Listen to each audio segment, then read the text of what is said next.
All right. Let me just send Lester a note. Everybody, we are going to get going here. Thanks so much for joining us. We will be starting in just a minute, so just hang with us. How about a Bears victory? Shocking. This is Matt Clapp from Awful Announcing and a Comeback. He's going to be with us today. Bears fan, as you can tell by the hat. Yeah, pretty surprising win, that's for sure. All right. So apparently we're not going to be live on Facebook today, but that is okay. All right. So let us get going with this. Let me just bring up the box score so I have it to reference. And we will get rolling. All right. Here we go. Postgame show in 3, 2, 1. That's right, Bears fans. Bear down and a victory on a Sunday as the Chicago Bears defeat the Las Vegas Raiders. I almost said Oakland, 30-12 on the back of Tyson Bagent, the undrafted free agent rookie quarterback. We're going to get to all of it. Plenty to talk about. Thank you so much for joining us live. My co-host today, if you don't know him, is Matt Clapp. He is a Bears fan, and he writes for Awful Announcing. He also writes for The Comeback. He's got multiple Twitter accounts, but his Bears account is at DeBear Necess. I assume short for necessities. Yeah, I used to have a DeBear Necessities blog back in the day. So. Gotcha. So make sure you're following him there if you're not. Plenty of good insight on the Chicago Bears. And Matt, let's just start with the positives here and just not only a victory, but a convincing victory. This Raiders team was 3-3, but I think a lot of people thought paper tiger. But, Luke Getsy, Matt Eberflus, they came after him today and, really separated themselves in the fourth quarter and came out with a nice win. Yeah, this was an all-around, just really, really strong performance. I mean, I think the Bears were 2.5-point underdogs or so. Like on paper, it wasn't a huge difference necessarily, but I mean, they just absolutely dominated this game. It was complete control on both sides of the ball. I don't think anybody saw that coming. I mean, I think the defense especially just had a really, really strong performance. The pass rush is still not great necessarily, but you finally had, Tremaine Edmonds making a big play with an interception. You had Jalen Johnson getting 2 interceptions on 2 drives, and he had 1 in his career entering that. I mean, they finally made some big plays. I thought Brian Hoyer would actually be able to move the ball pretty well today, and they didn't really let that happen. And it was just a really, really surprising, absolutely dominating victory. Yeah, it really was. And we'll get to the defensive side of the ball because plenty of highlights to talk about there, which has not been the case for a while.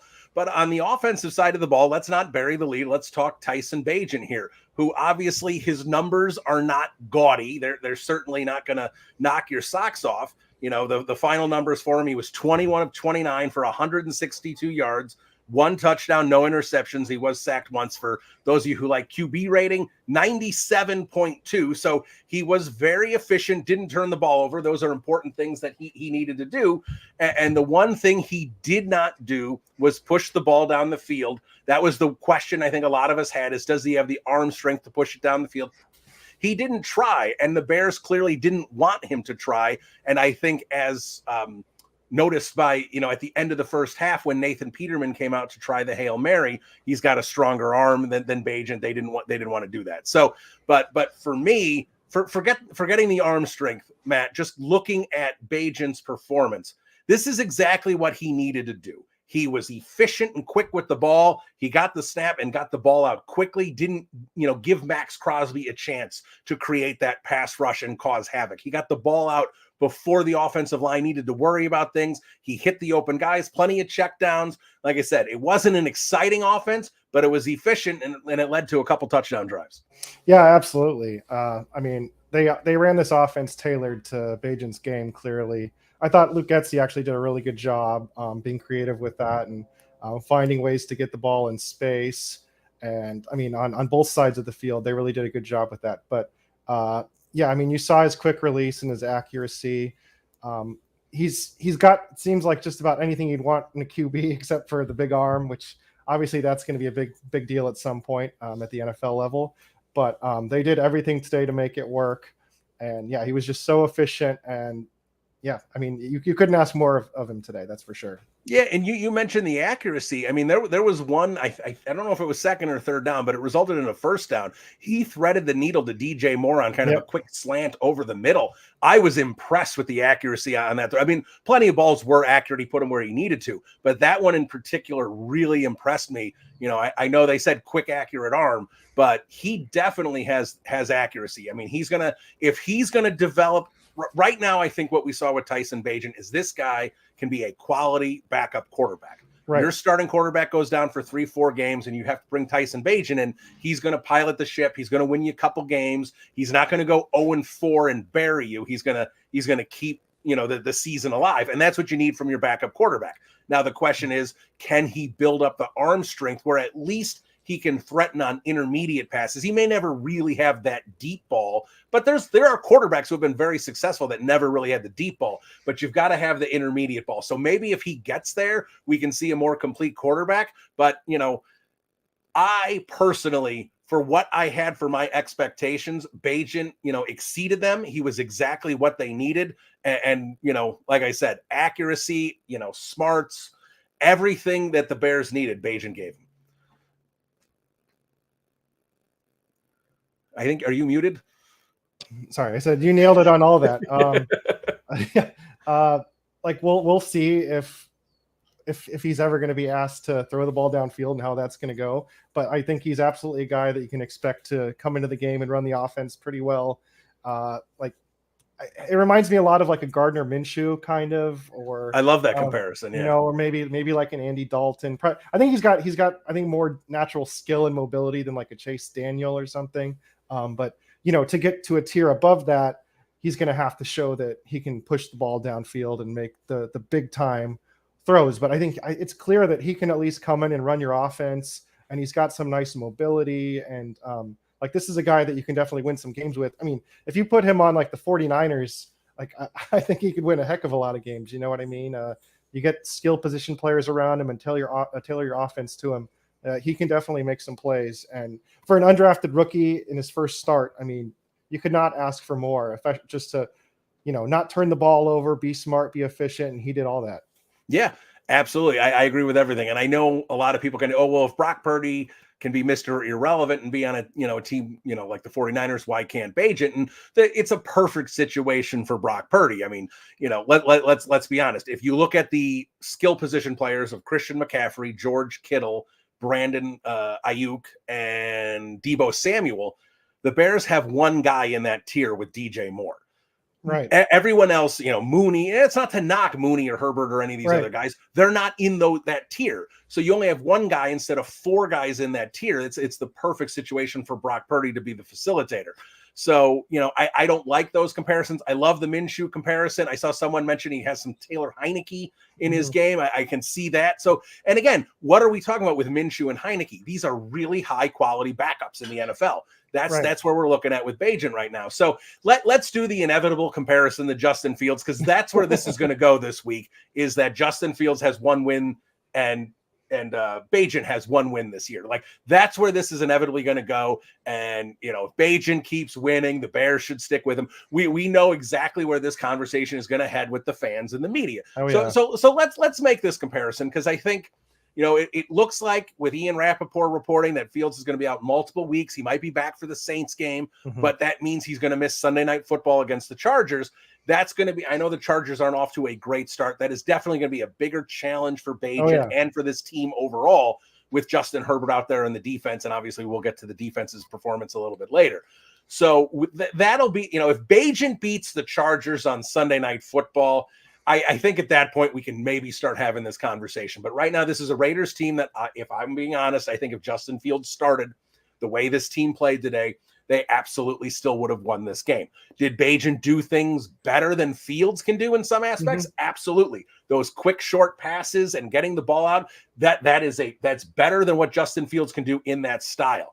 But in terms of being able to stretch a defense, make explosive plays, everything that you need to do to be consistent moving forward, that's where Fields gives this team a better chance. So while, you know, I kind of look at this, that Justin Fields, even if he isn't going to develop into what we hoped he was going to be, to me, he's still a low-end QB1 in the NFL. He's somewhere in that 20 to 25 range of starting Right. quarterbacks. I don't think he's a backup. I think he's still a starting caliber player. The question is, will he ever bring it all together to be a top 12 to 15 quarterback, which is, I think, where you need to be steadily successful. So Right.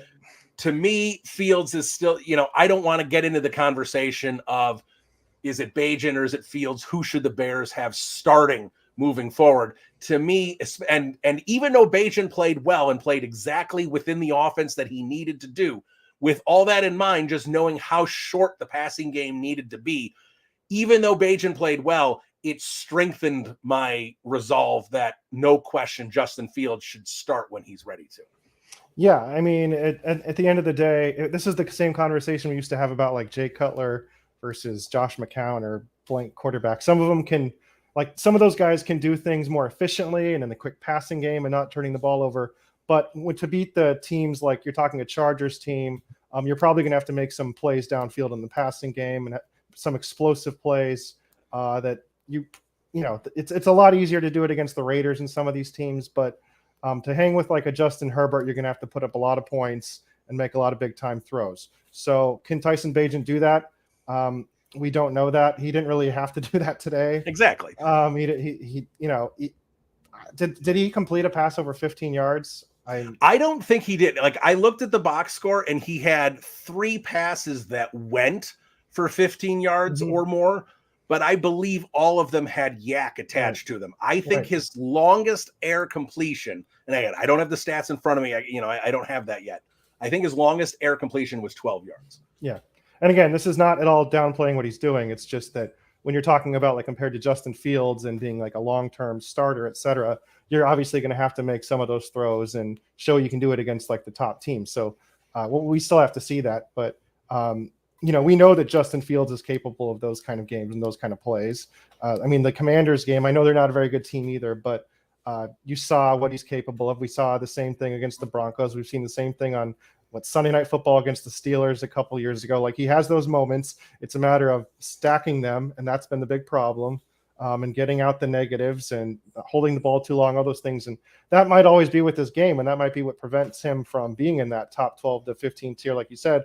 But he has that ability. We don't know if Tyson Bagent does, and we shouldn't say that he doesn't either. We still have to see it happen. But like you said earlier, when they brought in Peterman to throw a Hail Mary and et cetera, like, it does show that they probably have some questions about his ability to throw the ball 40 or 50 yards. We just don't really know, but I don't think that the conversation should change as to who the starter should be until we see quite a bit more of this anyway, would be my opinion. Yeah, absolutely. And that's the thing, like that deep ball is important. It's not like you don't need to complete them constantly, but you need to have the defense respected enough that they don't stack the box and keep everything up, which is what's going to happen here. The Raiders didn't do very much adjusting. Josh McDaniels, we can get into that, but the whole key here for this offense, if you're going to keep it short and efficient like Bagent did, you need to pair it with a running game. And the Bears running game looked like 2022. In fact, the Bears running game has been a lot better the last couple weeks. I don't understand what Luke Getsy did at the beginning of the year. He just abandoned the running game pretty much altogether and just had Fields throwing it every down. I don't understand why he did that. You were the number 1 rushing team in the league last year. Yes, that was, Herbert was good. And with Montgomery, that was good. And Justin Fields was important to that. But you had the ability to run the football. And now that they're getting back to it this last couple of weeks, you're seeing that ability again. And that was huge today to take the pressure off Bagent. This team had, the numbers on the day, 38 carries for 173 yards and 2 touchdowns on the ground, over 4.5 yards a carry. That is phenomenal, especially when you consider your top 2 running backs are out. It was Deonta Foreman and Darrington Evans. You're basically your 3rd and 5th running backs, if that's what we're going to call Evans, just really did a great job. And I'll be honest, I did not like the idea of moving Tevin Jenkins over to right guard. I still don't think it was a good idea. I would have rather him stay at left guard where he's gotten comfortable. But what that did create was a right side of the line with Tevin Jenkins, Darnell Wright, and then you saw Mercedes Lewis out there on the right side a lot. It gave them 3 really strong blocking players together, and they definitely opened some holes. When they went to the right, I don't have the splits, but when the Bears ran to the right, it really looked like they were running efficiently over there. Yeah, it absolutely did. It felt like that they were just throwing the Raiders at the line of scrimmage on a lot of those runs. And Foreman just runs with such authority. I mean, he's a punishing back, and I think that he's a pretty underrated speed guy. I think too for the power he brings. Like you see some hints of Derrick Henry almost in there. Um, it was just a really really impressive performance from him. And like he was one of the most efficient runners in the league last year with Carolina. Absolutely. It's just a matter of him catching the football, which he didn't do on that first drive, had a really bad drop, and his pass protection has been an issue. I think last game it was something like he allowed like 3 pressures and 7 or 8 chances or something. So I think they've been afraid to trust him in those areas, but he can really run. And I mean, I think if you're a competitive team right now looking for running back help, this is a guy that you should be calling the Bears about, honestly, and he could help ahead of the trade deadline. Yeah, look, I mean, he absolutely has some value in that regard, and Jalen Johnson, who we're going to get to the defense here in a second. Certainly, if the Bears are going to be sellers at the deadline, those are certainly 2 guys that could help other teams. So this is not your average Bears postgame show. I'm Bill Zimmerman. Matt Clapp from Awful Announcing and the Comeback is with me today. If you've got comments or questions, make sure you drop them in now. We will get to them here as we progress through this podcast, and we want to hear from all of you. So we appreciate you listening live. Make sure you get us some comments and questions, and we will respond to them. But Matt, while fans are doing that, let's switch over to the defensive side of the ball, because what we're seeing here is a defense that is absolutely playing better. I mean, let's be honest here. This defense, the first few weeks of the season, was laughably bad.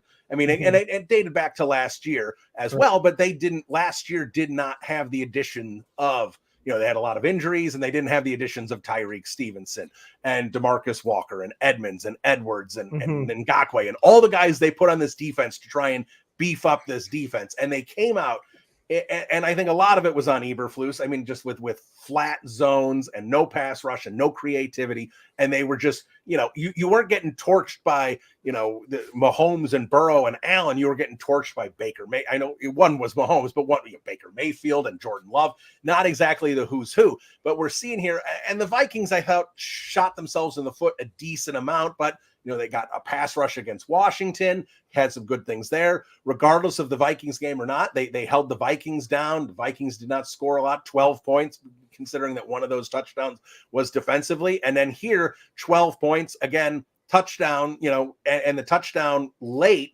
was in garbage time. It didn't even matter. So this defense played a lot better. Tyreek Stevenson had a couple nice pops. Devontae Adams was involved early, and that kind of fizzled. They kind of put the clamps down on him. Like you mentioned earlier, Tremaine Edmonds made a play. Still didn't see enough of a pass rush up front, and that certainly is going to have me nervous with someone like Justin Herbert coming up here next. You give him time to dice apart the secondary, and I think you're going to have issues with that in that game. But regardless, this is a defense that is starting to look like the defense we expected that it could be.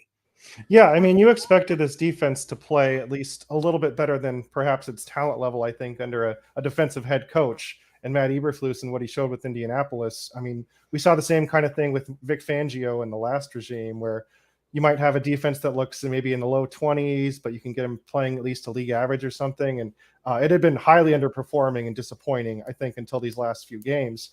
And hopefully this is a sign of things to come, because, I mean, like you said, to hang with a team like the Chargers and to prevent Justin Herbert, et cetera, from going off, you're definitely going to have to rush the passer a little bit. You're definitely going to have a guy like Jalen Johnson step up and take advantage of the few opportunities you get, at least knock the ball away, hopefully come away with an interception.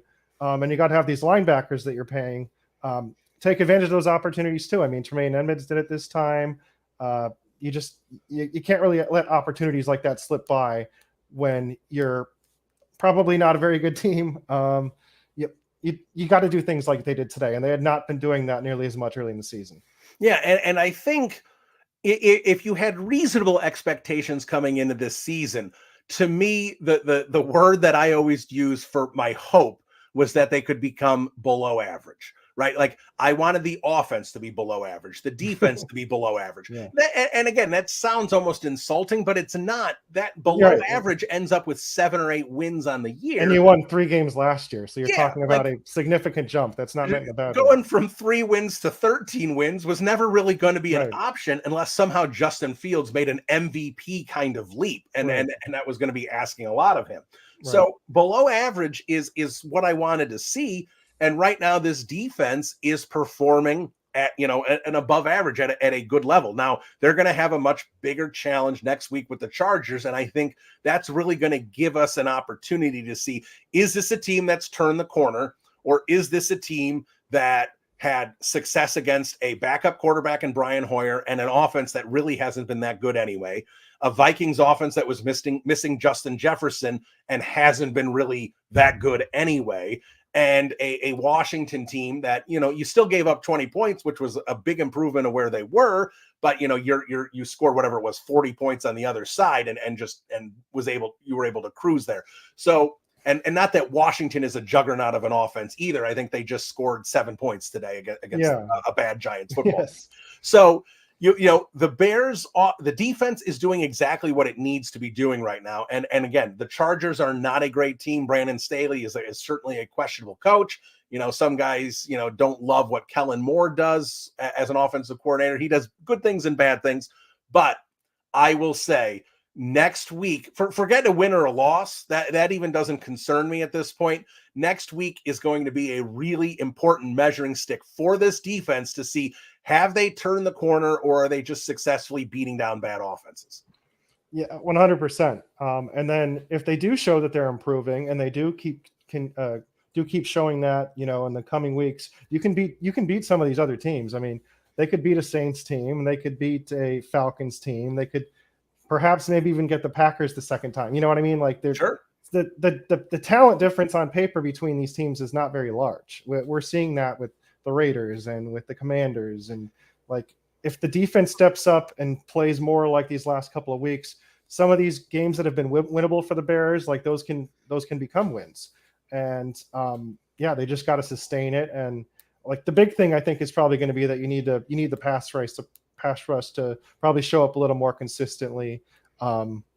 Because like you said, Justin Herbert is probably going to find his way to find an open receiver if you don't get enough pressure on him.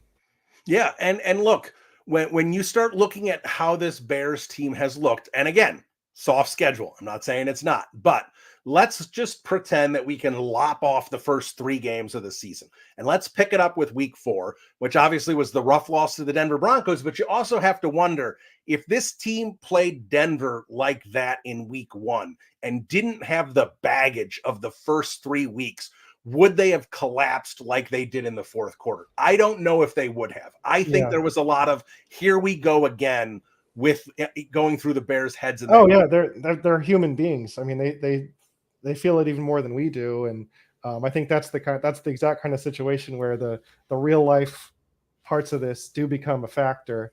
And they all have that doubt creep in, even though they're all believers and guys with professional athletes that have an edge and everything. Like, we could all just feel that potentially collapsing. And until you start winning some games, it's hard for that feeling to not go away. And I think you're exactly right. Like, if you play that in a different situation, I mean, the Bears are no worse than the Broncos are, in my opinion. And I actually think they're a better team. Yeah, I mean, they looked that way most of the game, and it just fell apart.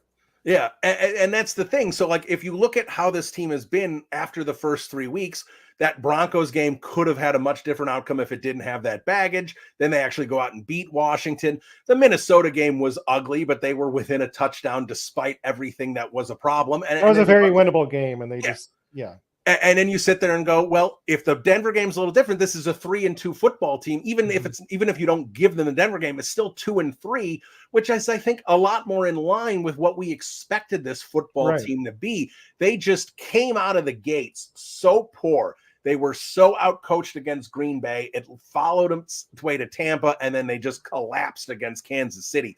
It was a horrible way to start the year. And I'm not sure what the reasoning was. I don't know if you want to blame coaching. I've heard people say that the Bears believe their press clippings. in terms of being a much improved team. I don't know if that was it. What, the injuries, and they didn't have a chance to play much in July and August because guys were sitting out. Whether those injuries were severe or not, I don't know. Eberflus's decision to not play them. A lot of guys sat out. So what you had this really disjointed team that really didn't look good. Again, whether it was coaching, whether it was the players themselves, this was an unprepared football team at the start of the year. And then to complicate things with Alan Williams and everything, right. It was a mess at the start, and they seem to have righted the ship to at least be at the point where they are now a competitive football team, instead of just like when we got to the Chiefs game and I had to do some stuff for Windy City Gridiron and writing, and I do the 5 questions. I talked to the Kansas City site. Like I said, I have full expectations that the Bears will lose by at least 3 touchdowns and give up 40 points. Because that's where they were at that point. There was no reason to expect them to surprise anyone with the Kansas City game or anything. It was that bad. So it's just frustrating to be here, seeing this team playing better, knowing you've even got Carolina, and the Saints, some winnable games here. Even the Chargers are a winnable game. I mean, they have a losing record right now. So, Brandon Staley can always give you a chance. Yeah, you never know if Brandon Staley's just going to go for it on 4th and 8 because, he says that, the numbers say he should. They don't, Brandon. They don't always say that. But regardless, they've got some winnable games, and if they just didn't have that baggage at the beginning of the season, you'd have some hope for the season the rest of the way. But to turn around and try and get competitive and back into the NFC playoff picture at this point is such a long shot because of how they started the season. Just frustrating. Yeah, it is frustrating. I mean, I think we all thought that they would probably at least win like 6 games, maybe 7 games, maybe a little bit better if Justin Fields made the proverbial leap into that Jalen Hurts, Josh Allen, 3rd-year leap territory. But they look so bad. And that's why we all were blaming the coaching like crazy, because the team was not, even if it wasn't a very good team, it should have at least been playing more like this on paper. And hopefully they have started turning it around, and hopefully that we'll start seeing it carry over and potentially upset a team like the Chargers or the Saints. And I mean, they're capable of it. This team has enough talent, and we saw that today.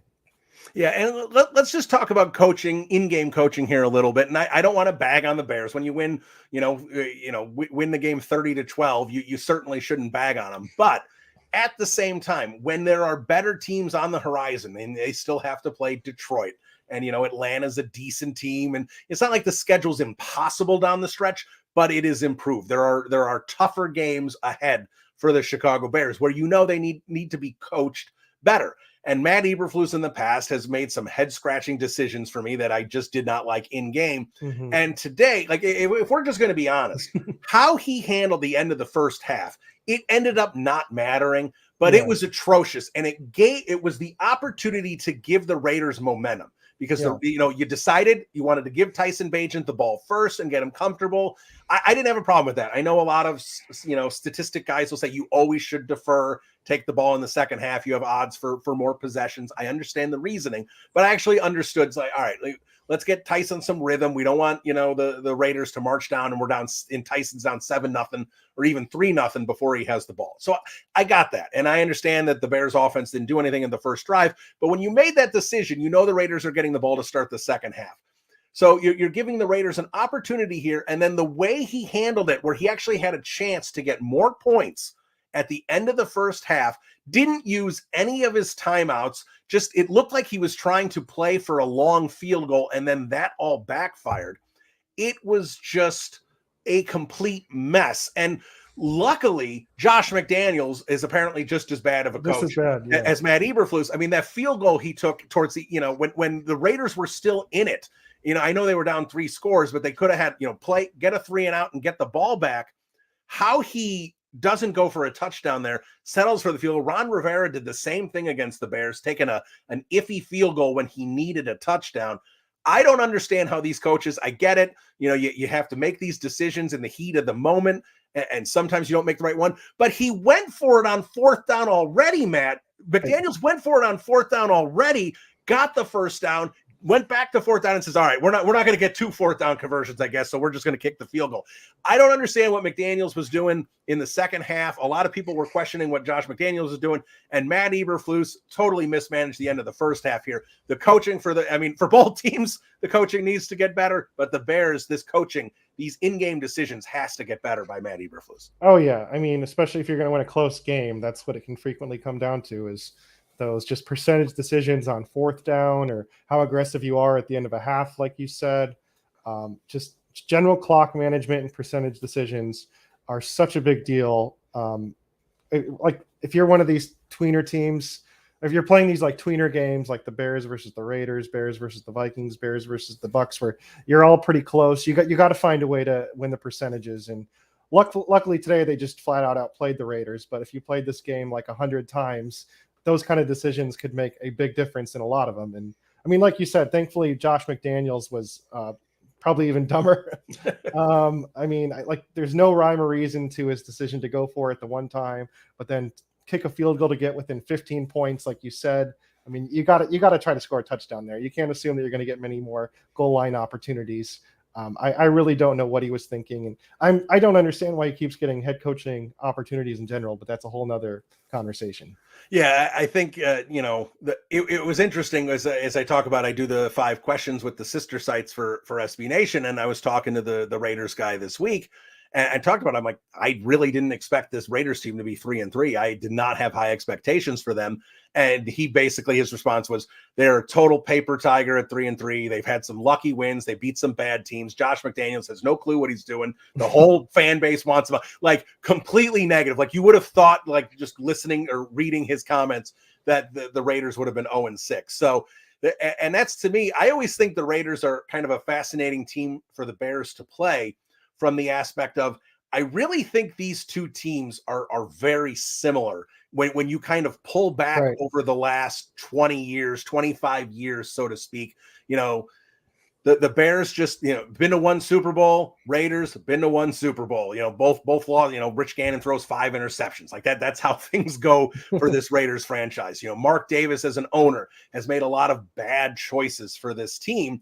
And now they've moved to Las Vegas. They got a big stadium, and maybe things are finally looking up for them. But they have a coaching staff and a regime that the fan base doesn't trust. Like it has always felt like the Raiders and the Bears parallel a lot to me, in terms of ownership that you don't trust, and because of the ownership making poor choices, a lot of bad decisions that trickle down onto the field with GMs and head coaches. So I always think it's interesting and kind of to talk about that with people who cover the Raiders and Raiders fans, because we can commiserate. Like it's really the same thing. I mean, the Raiders did get the quarterback mostly right with Derek Carr for a few years there, which is something the Bears haven't experienced yet.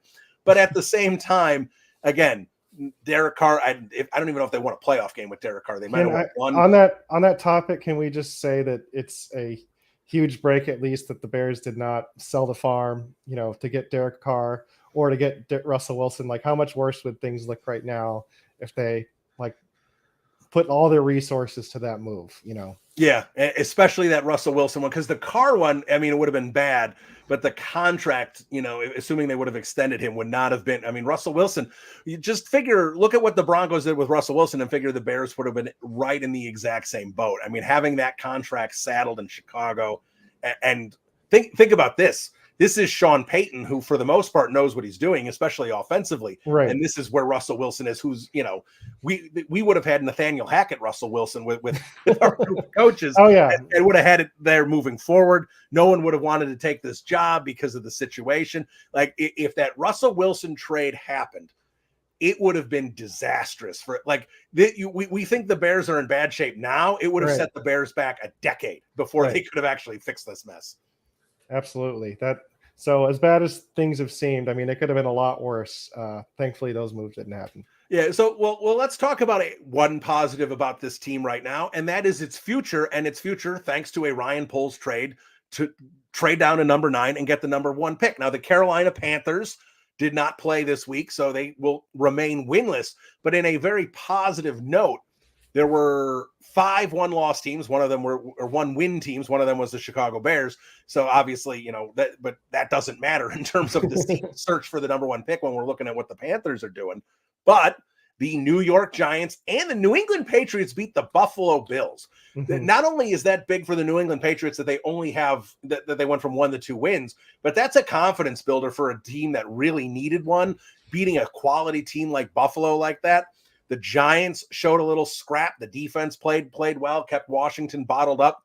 Those are two teams that have now slid off the one win department and into 2 wins. To me, the magic number is 4 wins. Once a team gets to 4 wins, you no longer have to worry about them competing to get the number 1 pick. So obviously they have some more to go, but right now only 2 teams remain. I'm not sure where Denver and Green Bay is right now, but you've got Arizona and Denver with 1 win and Carolina with no wins. And that's it for the top 3. Everyone else has 2 wins or more. So in terms of the Bears securing a really high pick with that Panthers pick, Matt, great day for that. Absolutely. Like you said, the Patriots win was absolutely shocking. That's a huge thing. And it feels like kind of a break after the Bills blew that game. I mean, the Giants blew that game at the Bills last week. So we kind of got a little redemption there with the Patriots finding a way today, and then the Giants finding a way to beat the Commanders. I mean, those are 2 teams in the Patriots and the Giants that have looked, I mean, as bad as the Bears, and maybe even as bad or almost as bad as Carolina.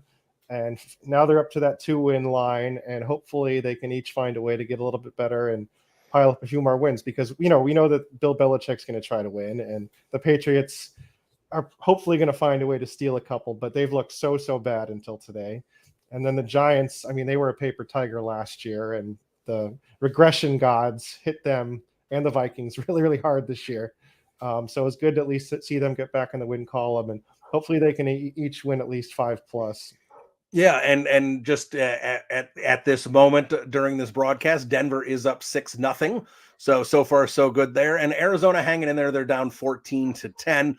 So maybe we'll get another one of these 1-win teams, a second win, and really kind of get a little distance here with Carolina, because right now here's what I would say, and then we can get to comments with Carolina. Carolina is on the cusp of imploding.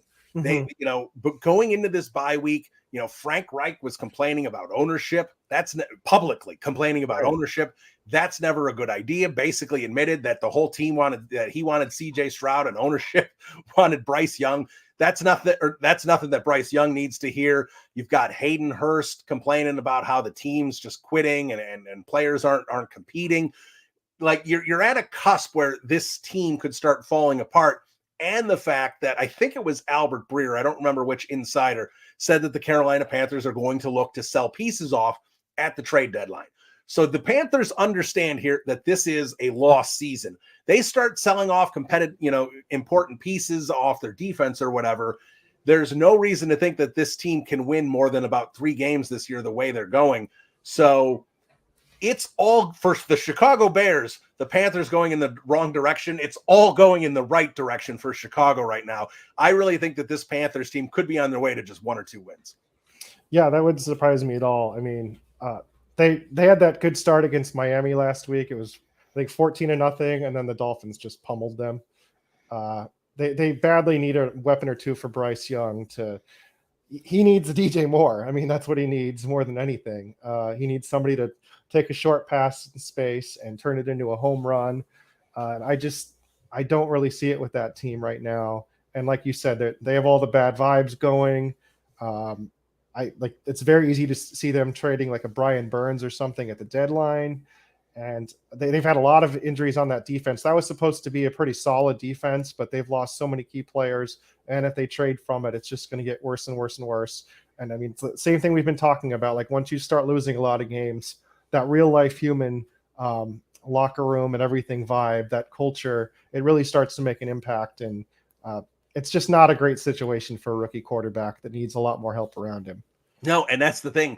We in Chicago have seen what really screwing up a rookie season for a quarterback can do. And Carolina certainly, when you give up that kind of capital to go up and get Bryce Young, you need it to work out. And if they damage Bryce Young to the point, and who knows, maybe he would turn out, maybe he wouldn't turn out. But if you damage Bryce Young to that point where it flops and CJ Stroud becomes a guy in Houston, you've just created, I mean, that's the kind of thing that the franchise can take 5-6 years to recover from. So, and also I was going to say, I mean, there's been a lot of rumors about them trading for like a wide receiver or whatever, but I don't really know who's a like bona fide number one wide receiver that they're going to acquire in season right now. I mean, most of those guys are on good teams, or they're players that teams don't want to get rid of. So I mean, like I think that they'd probably be talking about a Cortland Sutton, Jerry Jeudy, but those are still that like second tier, or Steve Smith said third tier free Jerry Jeudy last week. I think they're probably not going to be players that like change the trajectory of the season or really add more wins on paper. So And here's the thing about trying to make one of those trades. What are the Panthers going to give up? They don't have their first round pick this year. They don't have their second round pick next year. Like, if you give up, you're going to have to give up a second, maybe, at best a third round pick. You can't just keep trading away draft capital for mediocre players. So they've got themselves in a tough situation where they don't have the ability to add. You needed Bryce Young to be the guy, and then you start building around that. Now they need to try and add to help Bryce Young. So they've created a nice little mess over there. I am certainly not complaining about what David Tepper has done, the owner of the Panthers, has done to that organization, because that is a nice hot mess, and something that, if they take a couple of years to recover, obviously this first round pick coming up in 2024, but they the Bears could have pick 33, 34, 35, whatever. 2025, 2025, because this team just does not have a lot to add right now. So it's a nice hot mess, and that is a fabulous thing. So again, if you're listening live, we appreciate you. This is not your average Bears postgame show. Matt Clapp with me. I'm Bill Zimmerman. If you've got comments or questions, we are going to get to them now. So drop them in, and we'll talk about them for a little bit here before we wrap up. Let's just start with a nice simple one and kind of circle back to the beginning of the podcast. And that's Bears fan 131. It says, well, Bagent is solid. And Bears fan, I'll absolutely agree. Bagent had a solid day. But I'm also of the belief, and I think Matt is as well, as we talked about this at the beginning of the podcast, not to get overexcited, not to put too much into this performance. He kept it short. He didn't even keep it intermediate, but he did what he needed to do. Quick passes. He got the ball out. He was efficient. The running game complemented it well, where they were able to put together some sustained drives. And again, that's exactly what you want out of a QB2, is come into a game and keep let the team win the game and you not lose the game. Bagent did a great job of that today. You could not have asked more from him, from an undrafted free agent from a Division II school making his first NFL start at quarterback. You could not have asked for more from Tyson Bagent than what he put forward. But again, let's not pretend that gives the Bears a better chance to win than Justin Fields. Yeah, you nailed it. I think that he did everything that they could have wanted today, and he made sure to not do anything to potentially get the Raiders back in the game, which was a huge thing when the Bears were controlling the game on both sides and just running with such efficiency. Luke Getsy did I haven't said this very much this year, but Luke Getsy did a good job putting him in a position to succeed and getting plays in space and efficient throws. And Tyson did a great job just on those quick slants and quick passes. And he's a very, very smart quarterback and a very, very accurate quarterback. And we'll see the ceiling there, but like today was a great day for him and a great day for the Bears. Yeah, and you mentioned it earlier, and I hadn't mentioned it, but I do want to agree. Luke Getsy put together a game plan that was able to be executed. He put together a game plan that was going to help out the offense, that wasn't going to put them behind, the 8 ball, and play to Tyson's strengths, which is what we've been frustrated with Matt Nagy previously, and with Luke Getsy, with Justin Fields, and even with Mitch Trubisky, if we want to go that far back with Matt Nagy, is, being stuck playing the offense you want to play as a coach and not creating an offense that works for your players. And exactly. Luke Getsy did that a lot last year, got away from it and started building to kind of Justin Fields' athleticism. Towards the middle of the season, things got better. And then, of course, everything derailed at the end. Then this year, we see the same thing in that Packers game. He's trying to do short, quick game, and that's not what Justin Fields could do.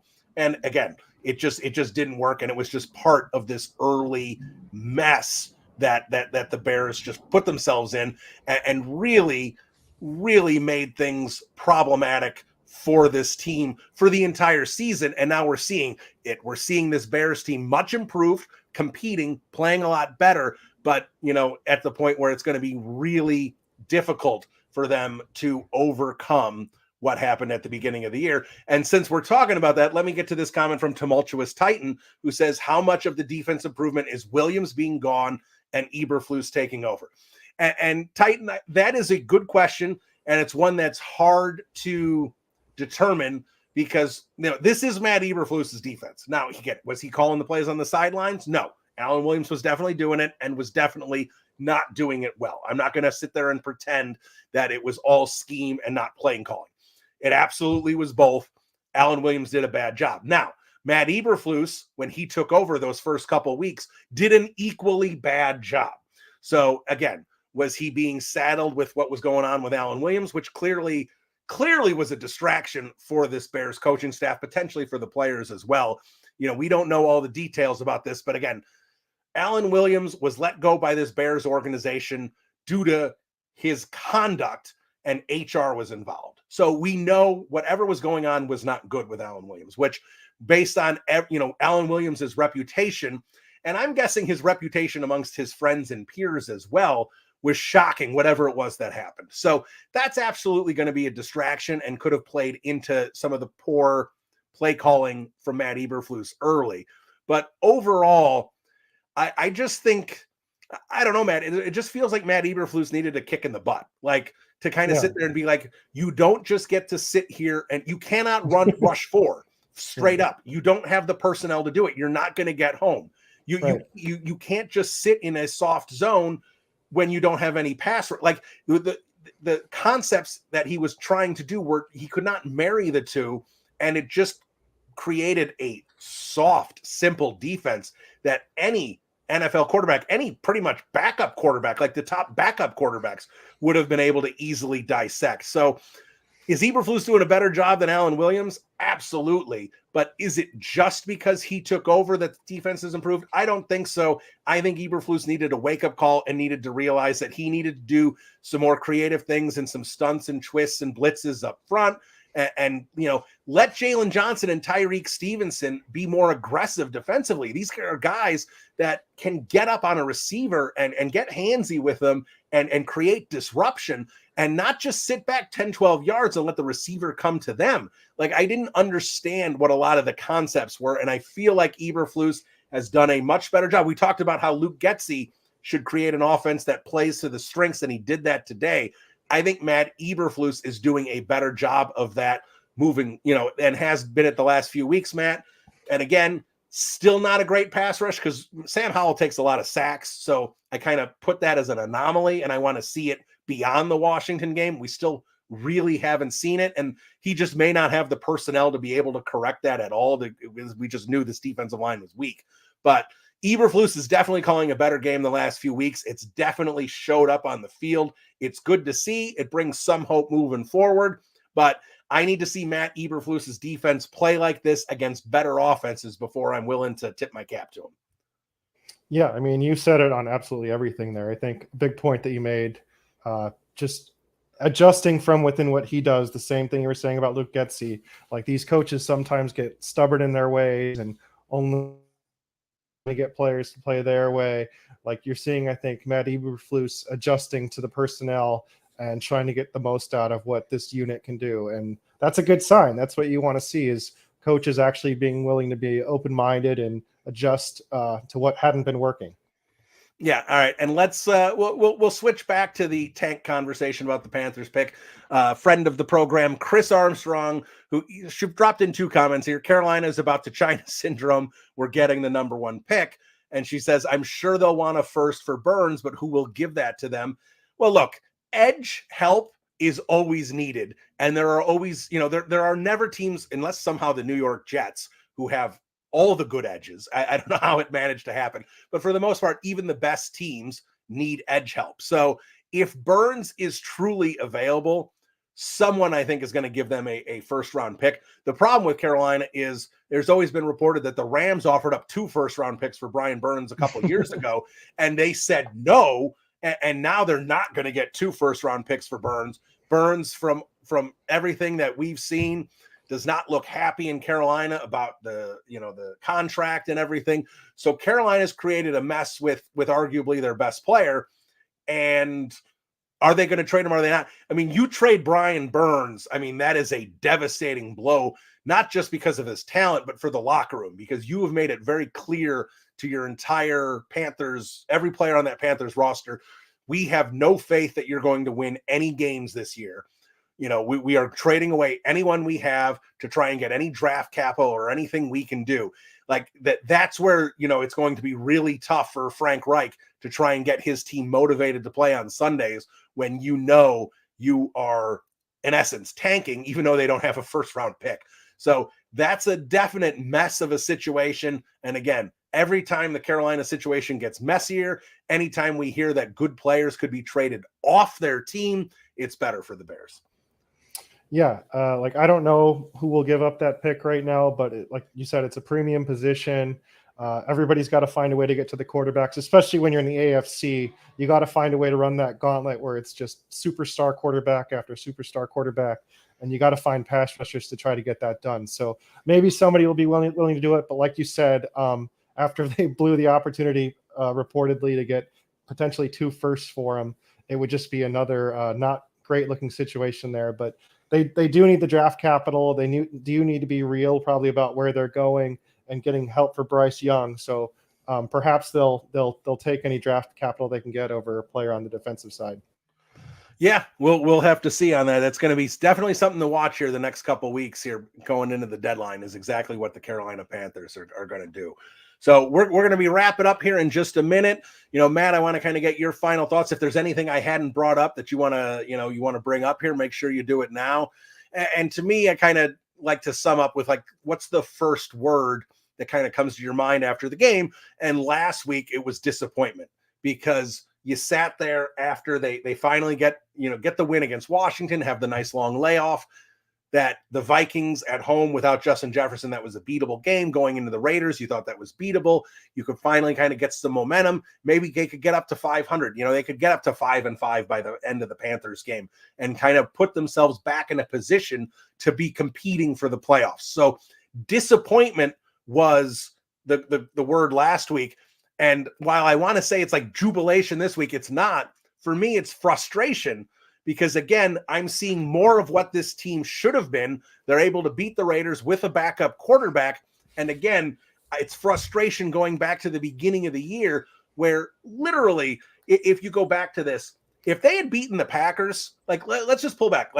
The Bucks are a better team than I thought they would be, and Mayfield's pretty good. All right, so and that was on the road. They lose that one. Kansas City's a much better team. They lose that one. If they had beaten the Green Bay Packers in week 1, that may give them enough momentum that they don't blow that game against the Denver Broncos in week 4. Suddenly you've added 2 more wins to this team, and they are right in the thick of everything. That's where it's frustration to me, is because I'm seeing a team that, while is certainly not ready to win the division and be at that level, it's the team that I thought could be what I would call competitively bad. Right. And if the ball bounces their way a couple times, they can get to 9 wins and maybe squeak into the playoffs, and that would be exciting.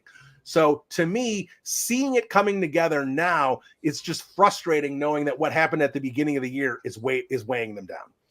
Yeah, I mean, the team that you saw today, the team that you saw against Washington, the team you saw for, maybe like a half or 3/4 against the Broncos, is that team really that much different than last year's Vikings, Giants, Jaguars?